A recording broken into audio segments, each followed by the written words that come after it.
It's your time. It's your time. It's my time. Let's go to the book of Psalm 102 verse 18. The book of Psalm 102 verse 18.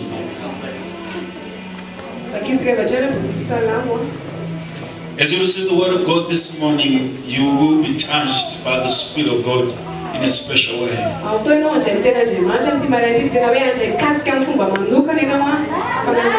This word will produce testimonies in your life. Thank you, Lord Jesus. I want us to read this portion of scripture. This was a prophecy of something that was coming.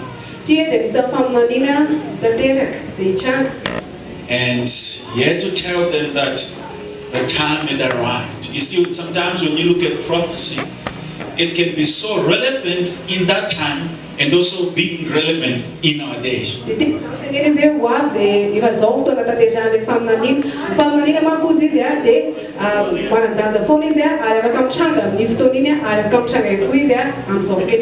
So as you read it, don't just look at it always something in the Bible. No. What it's saying there is talking to you. Are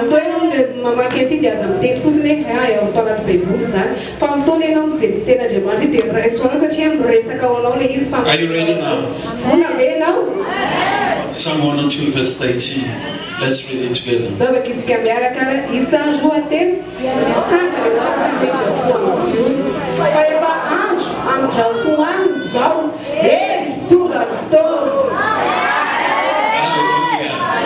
Praise God. I've come this morning to declare to you that it's your set time for faith. It's your set time. It's your set time. Amen. Romans chapter 8 verse 19. Romans chapter 8 verse 19. Even now I feel the anointing of God's Spirit in a strong way.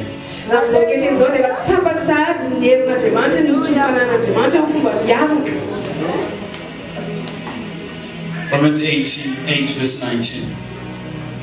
Let's read it together.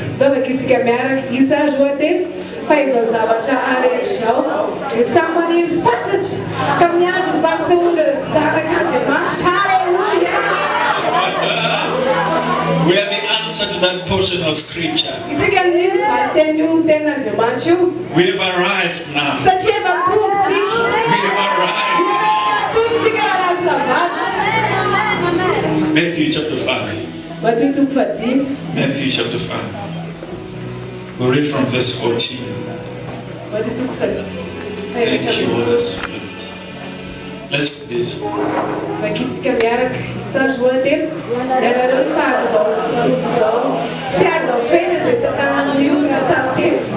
He's talking to you. He's talking to you. I told you it's your time. Yes. It's your time. Amen. Amen.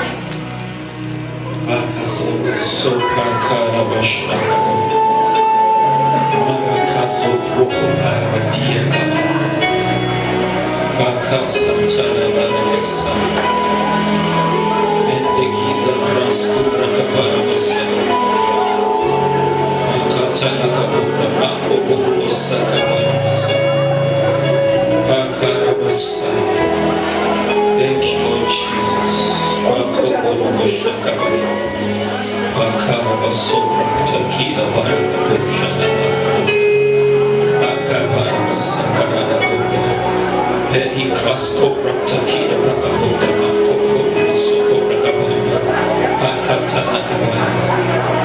Hallelujah. Glory to God. This is not going to happen in the sweet by and by. I'm not talking about something that will happen next year. I'm talking of something that is happening even now.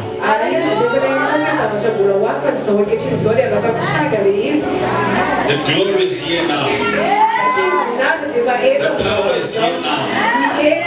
The grace is here now. That's why Jesus Christ came and died for us. He came to give us the glorious life. It's called the higher life, the transcendent life in Christ Jesus.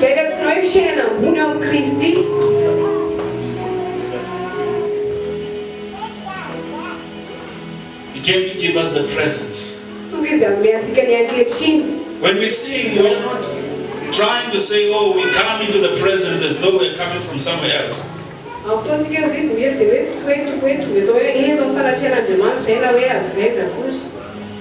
sure some of you know this, right?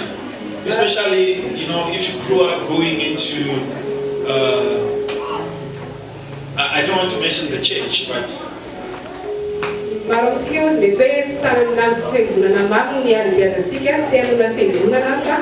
before they would sing, the choirs, I remember where I used to go before coming to Christ Chambers. Before the choir would sing, they would say, oh, we are now coming into the presence of God.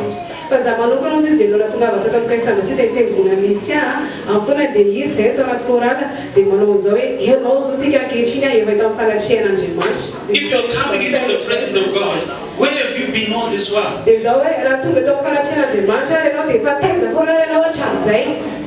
We live in the presence. Do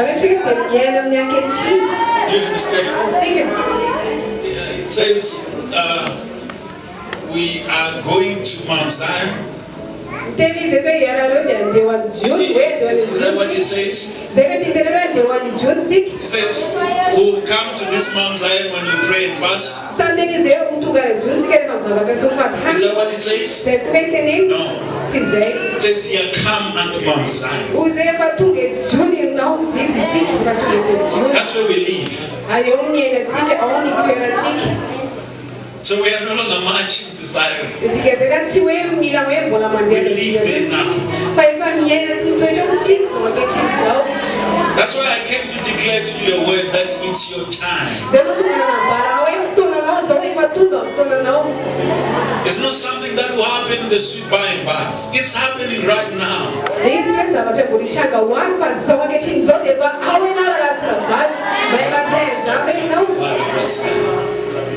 Thank you, Lord Jesus. It says, unto the city of the living God, the heavenly Jerusalem, to an innumerable company of angels.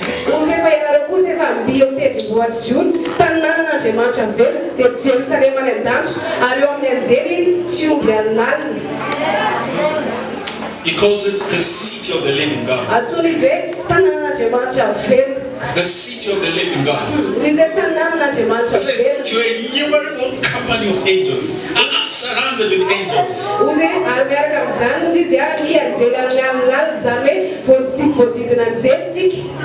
But you see, this is the problem sometimes in some churches. They tend to rob God's people of what they have.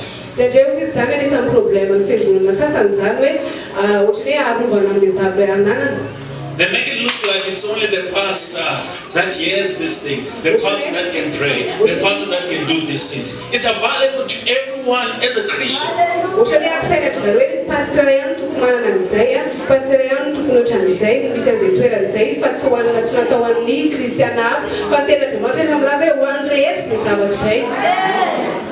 Praise God.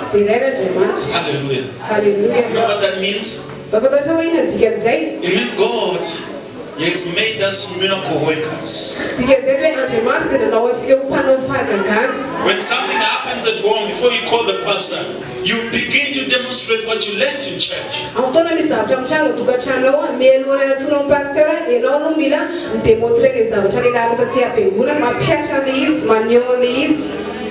I don't know about you, but it's my time. It's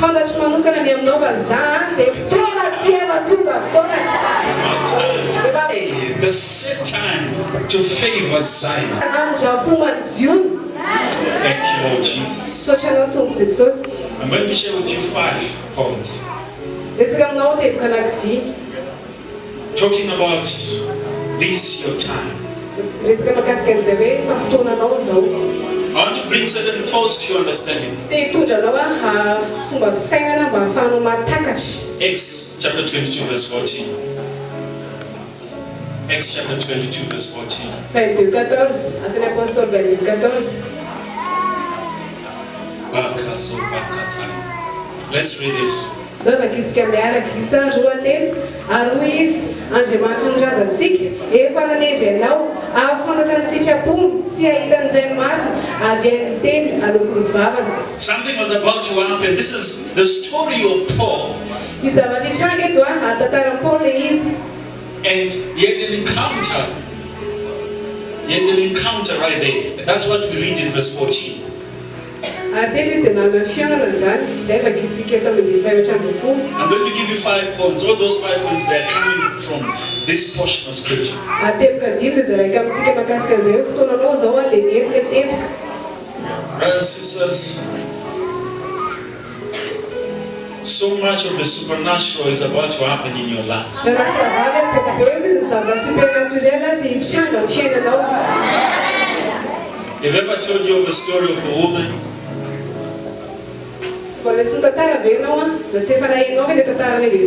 This lady, she was in the field, in the farm. She was plowing like this, plowing. She puts one ridge. By the time she turned, she realizes 3 more ridges had been made.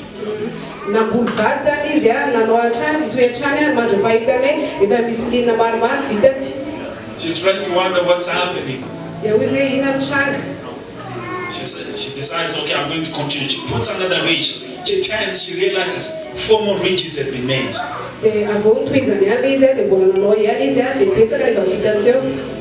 At this time, she was just getting introduced to the ministry of the Spirit of God.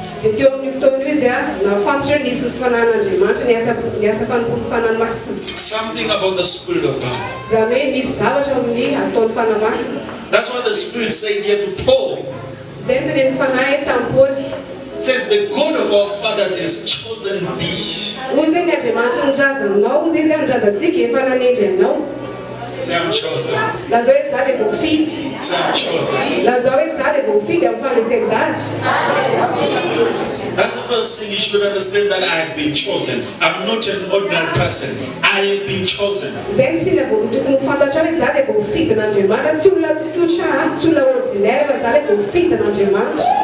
come back to the scripture. I hope you are taking notes. Let's go to 1 Peter chapter 2. 1 Peter chapter 2 verse 10.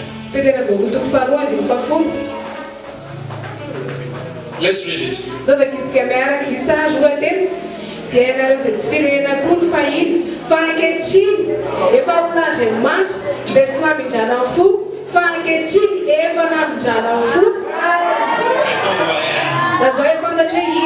know who I am.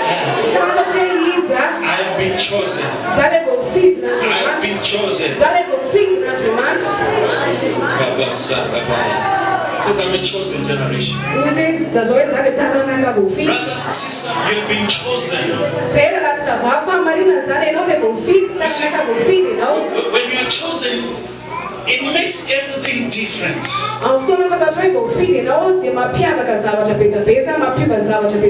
You come to the realization of your purpose. I'm chosen. On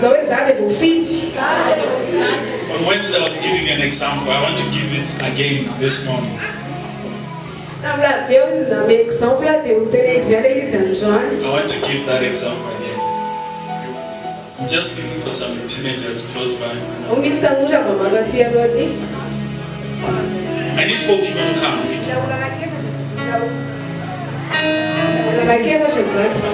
Come.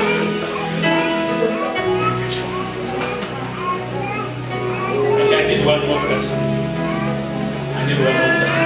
Praise God. Hallelujah. Let's clap the hands for that.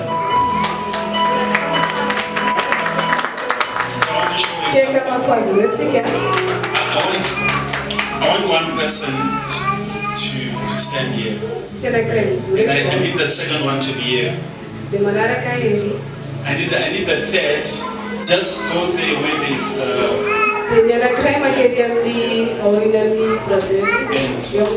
you go there close to the entrance.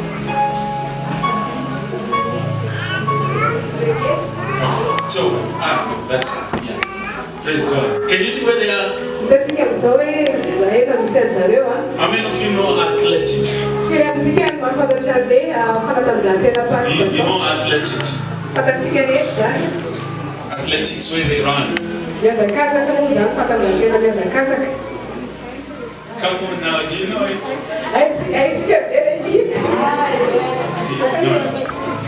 So in athletics, they have what they call the, sometimes it's 4x4 or 1x4 relay, where you start from here, you go to this point, you go to that point, then that one finishes.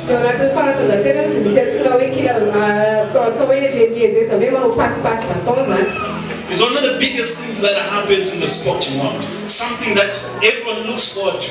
When a team, for example, is representing Madagascar, when they choose their team, they look for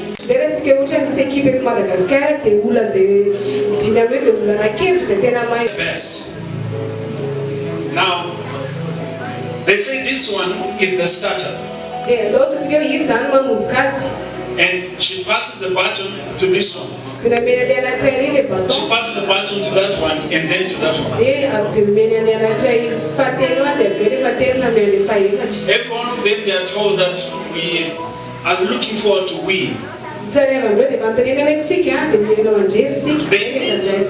need her to be as fast as possible so that she can give them the advantage.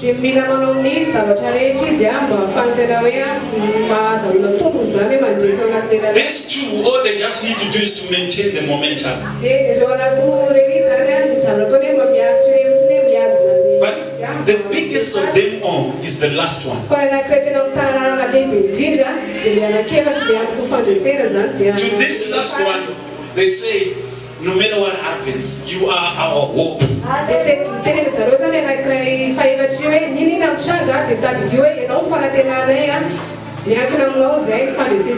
So on the last one, they put the fastest. Maybe something happened on the first one, on the second one, on the third. They're saying you are our hope. We can depend on you to save our country. We can depend on you to do something.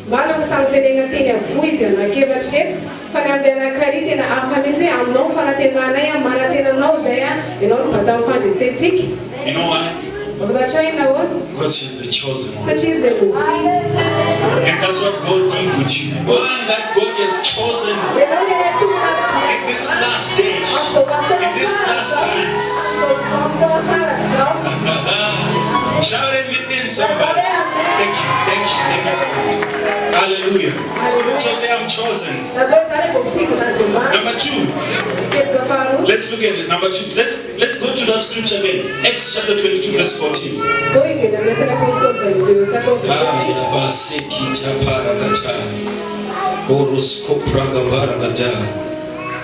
Are you there now? Acts 22, verse 14.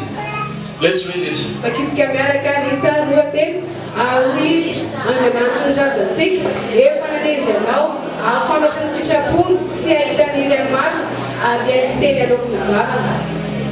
Hallelujah. The second one, it says, the God of our fathers has chosen thee, that thou shouldest know his will. That's number two. He wants you to know something.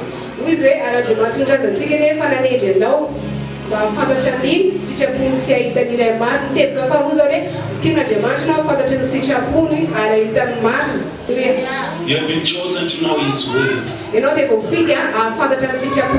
You're not here by accident. God chose you that this morning you'll be hearing these words. Something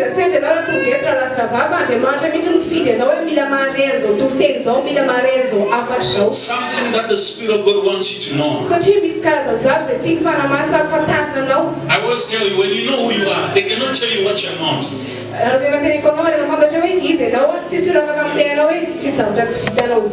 It puts springs in your step.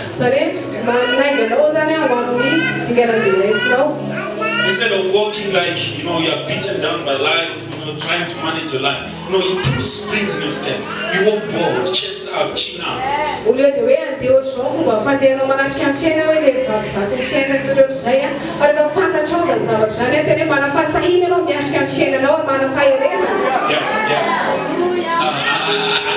I've been chosen to know His will. Za dia voafidy ahafantatra ny sitrapony. Don't you understand? Aziko zany. It says, whatsoever is born of God overcomes the world. It says, this is the victory, even our faith.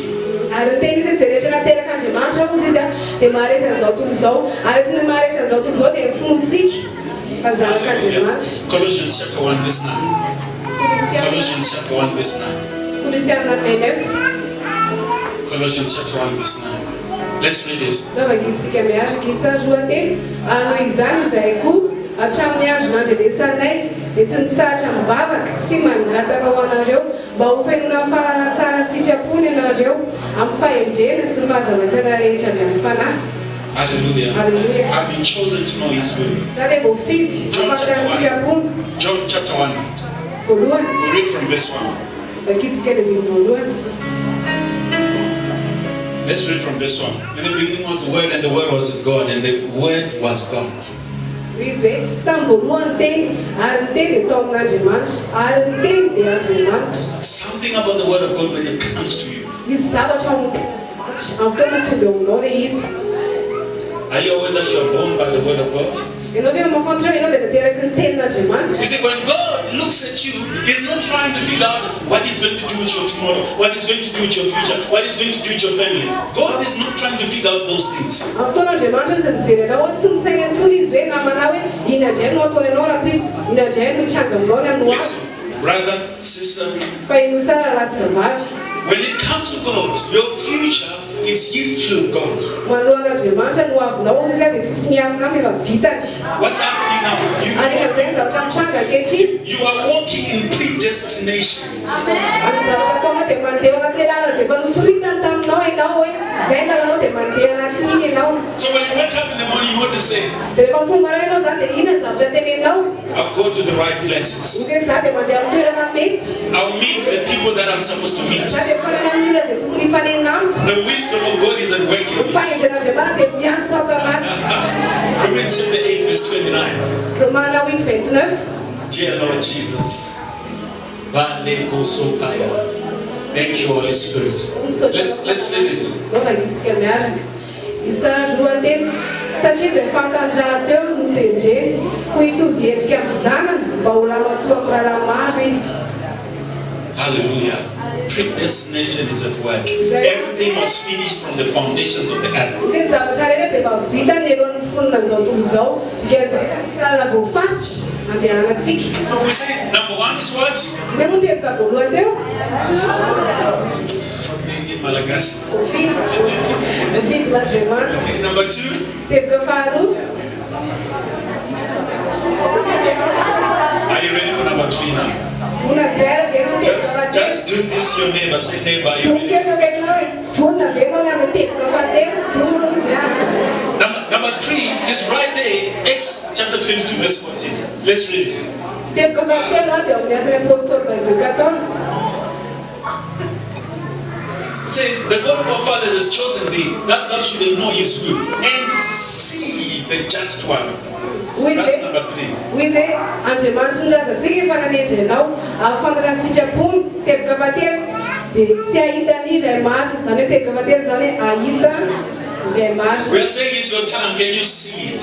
Teny zao hoe fotoananao zao afaka mahita an'izay ve ianao hoe fotoananao tokotra? Can you see it? Afaka mahita an'izay ve ianao? Can you see it? Hoe afaka hitanao hoe zany. Let me tell you some of you some things that you begin to practice. You go back to your room, you switch off the lights, you are just by yourself and the angels. All you are just doing is seeing. You are seeing the unseen. Zao zavatra ataonao izy izy manoksa rehefa tonga any trano ianao zany dia mieritrannao izy ampetrao izy izy a dia bio mijiro dia eo ianao izy manbo mahita ny tenanao hoe mandeha aiza ianao.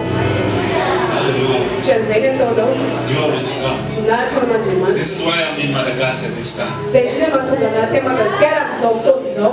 I came to make you see. Satria tonga aho izy ampahitanao. Do you understand? Masika. Yes.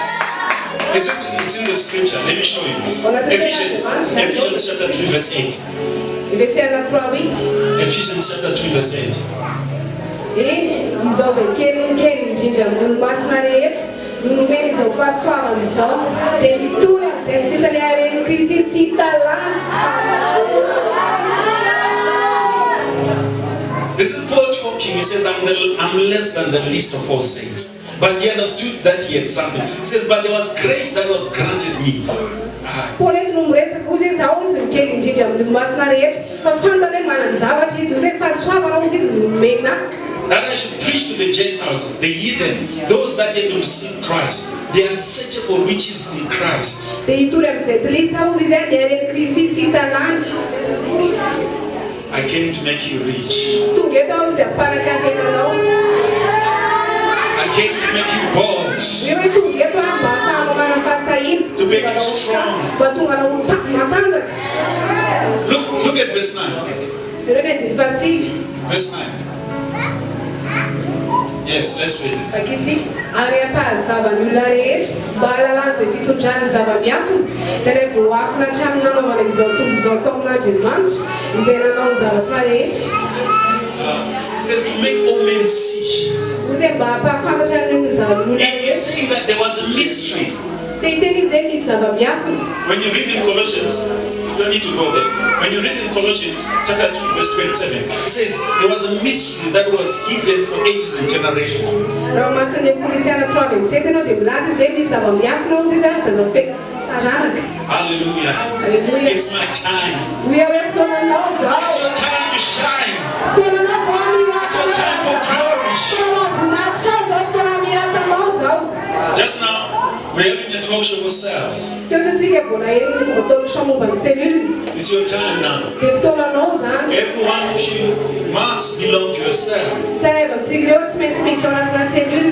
Through the cell, that's how you are built. Cell, it's like a family. Satria ao amin'ny alalan'ny cellule dia ao ianao natsangana. Cellule dia tahaka ny ankohonana fianakaviana iray. Have you seen children that grow up not belonging to your family? Sometimes they turn out to be street kids. Ianao hoe efa nahitaka izy hoe amin'ny alehibe izy tsisy fianakaviana hoe ny alehibe azy na nisy anazy mba hoe nitaiza azy. Brothers and sisters, it's our time now. Hoe raha sy lava hoe fotoananao zao. God has given us a message that works. Andriamanitra dia namehantsika afatra, namehantsika mesazy azy izay miasa, izay misokatra. We are saying from Madagascar to the ends of the earth, from Madagascar to the rest of the world. Tsika dia miteny eto Madagasikara mandra-patapera manerana zao tontolo zao, eto Madagasikara mandra-. It's your time. Fotoananao zao resy lahatra amin'izany hoe manatray amin'izany ianao. It's your time. Fotoananao zao. So you are no longer worried about the small things that happen around you. Dia zay zany hoe aza manantso ireo na zavatra kely matsitsika manodidina anao. Because you're going something to happen. Satria tsy hoe izy zavatra efa toerana ianao izy zavatra mitranga. Oh, Pastor, they have been gossiping around me, my family, they don't like me, my office, everyone talks about me, even my boss doesn't like me. Ukazarinao tsy anao hoe pastera, ny namako sy ny ankonako sy anamany tilikana ny ao am-piasana manana fosafosa sy mihoatra an'izany. Tsy dia tena manan-danja loatra ny zavatra zany. Because you know where you're going. Satria fantatra hoe andeha ho aiza ny lalom-piainanao. Because you know where you're going. Satria fantatra hoe andeha ho aiza ianao raha sy Listen. monsatra. It matters where you want to see from. Zava-dehibe ny fomba fahitanao tenanao hoe andeha ho aiza ianao iny. As long as you're on their level, the things that affect them will affect you. Satria izao manko raha mbola hoe eo amin'ny vao misy anazy ianao mijana amin'izay vao misy anazy dia zavatra metraiky amin'ireo dia metraiky aminao ihany. When you go on the mountain, when you go on the top, everything else becomes small. Fa rehefa miakatra amin'ny tendrombohitra ianao miakatra amin'ny ambon'ilay tendrombohitra zavatra rehetra manodidina dia kely avokoa.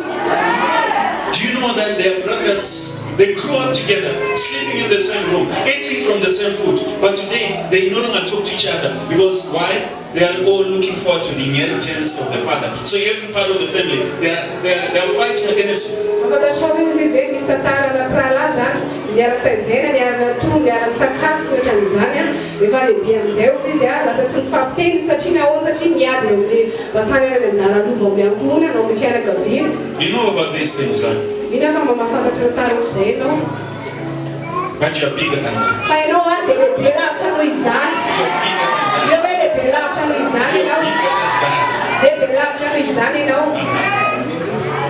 Barakasana. Lendo boko bosana. You might not even have money to pay rent. I mean, this is the date now. Probably you have been receiving messages from the people that you owe.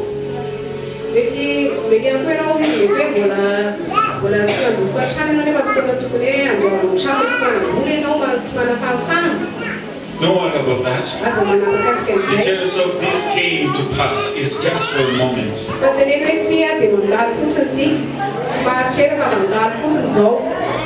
Weeping may endure for the night, but joy comes in the morning. It's your time for joy. It's your time for peace. Oh, Pastor, I've been struggling January, February, March, April, August. Pastor, this is August. Don't worry. It's your time now. It's your time now.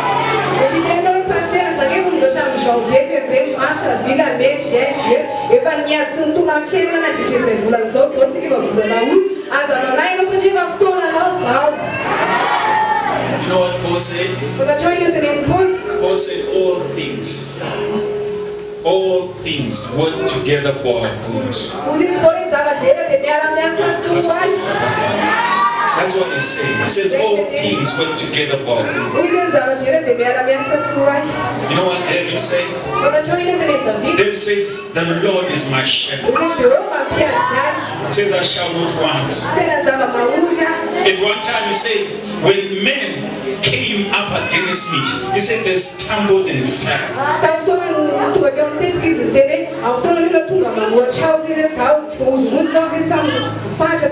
He says the Lord is the strength of my life. He says of whom shall I be afraid?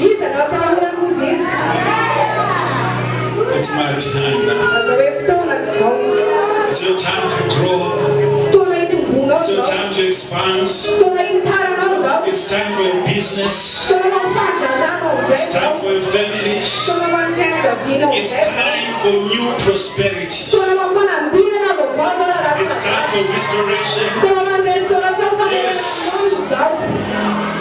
So, number one, chosen, right? Number two, no. Number three, see. Number four, and she does hear the voice of his mouth. That's why you're in church today. So that you can hear these words. Proverbs chapter 4, verse 20. Let's read it.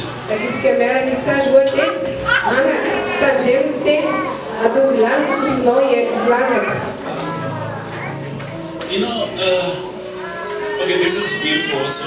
But you see, 20, where he says, my son, attend to my words.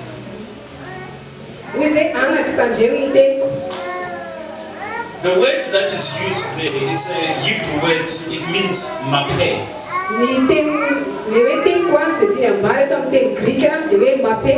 That word means medicine.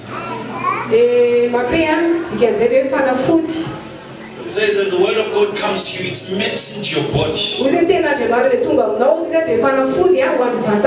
It's medicine to your body.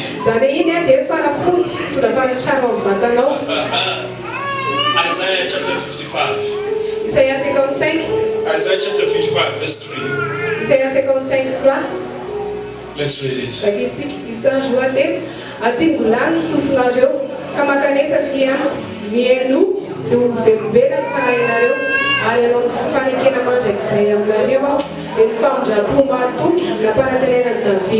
You've got to hear the word of God.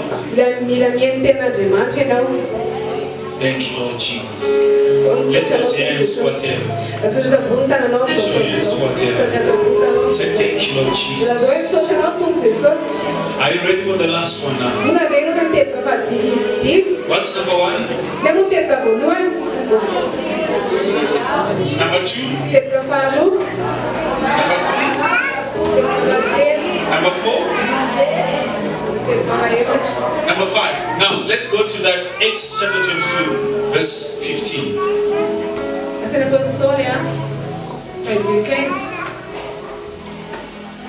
Okay, let's start from 14. Let's read it. Vavakitsika ahoy izy Andriamanitra niraza-tsika efa nanendry ianao fantatra ny sitrapony sy ahitany iray marina ary hainy teny anao ko mivavaka dia manatraka fa ho vavolombelona amin'ny olona rehetra ianao ny amin'izay efa hitanao sy renao. That's number 5. Tebika fahadimy eo. To be his witness. Ho vavolombelona ianao. To be his witness. Ho vavolombelona. To be his witness. Ho vavolombelona. Says unto all men of what thou hast seen and heard. Hoy izay mba ho vavolombelona amin'ny olona rehetra ianao any amin'izay efa hitanao sy renao. To be his witness. Mba ho vavolombelona. Thank you, Lord Jesus. Sotranao tompon Jesosy. Romans chapter 1. Let's read verse 16. Let's read it. I'm not ashamed of the gospel of Christ. Fa tsy menatra amin'ny filazantsara aho fa herin'Andriamanitra ho famonjena izay rehetra miny izany amin'ny jiosy aloha dia vao amin'izay mpilisako. I'm his witness to my word. Izany hoe izany vavolombelona. I'm not ashamed of the gospel. Tsy menatra amin'ny filazantsara fa izany vavolombelona eo manodidina. You know, there are some people that can pray in front of their families. They can't pray in front of their workmates. Satria manko misy olona tsy afaka mivavaka eo anatrehan'ny ankonana ny mpiara-miasa aminy. I'm not ashamed of the gospel. Fa zaho manokana tsy menatra ny amin'ny filazantsara. I'm his witness. Fa izany vavolombelona I'm going to proclaim this gospel to the ends of the world. Ary hoentiko manena zao tontolo zao ambarako amin'ny olona rehetra manena zao tontolo zao dia filazantsara. Shout amen, Lazao somebody. hoe amen. Hallelujah. It's my time. Lazao hoe fotoana izao. Glory to God. Just rise on your feet now. Lazao hoe hitsangana amin'izao fotoana izao. Thank you, Holy Spirit. Lazao hoe misaotra anao fa